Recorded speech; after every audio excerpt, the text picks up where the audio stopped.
अस्सलाम वालेकुम। चेहरे की खूबसूरती के लिए टोटके। दूध से चेहरे पर मसाज करें और आधे घंटे बाद साफ़ पानी से धो लें। इससे आपकी खूबसूरती में इजाफ़ा होगा।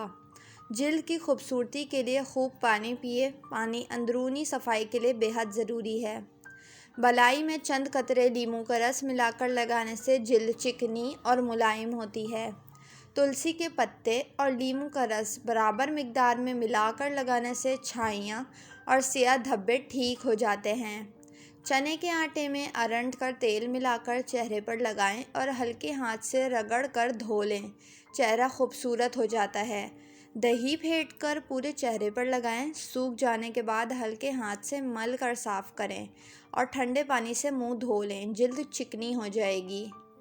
नीम के ताज़ा पत्ते लेकर रात में चेहरे पर लगाएं और जब सूख जाए तो ठंडे पानी से धो लें। लगातार 50 दिन करने से चेहरे के दाग धब्बे दूर हो जाएंगे। चावलों को भिगोकर इस पानी में मुंह धोने से चेहरे की झाइयाँ दूर और रंग साफ होता है। रात सोने से पहले चेहरे पर हल्के हल्के घी से मसाज करें। चेहरे के स्याह धब्बे दूर हो जाएंगे। चैनल को सब्सक्राइब कर लें।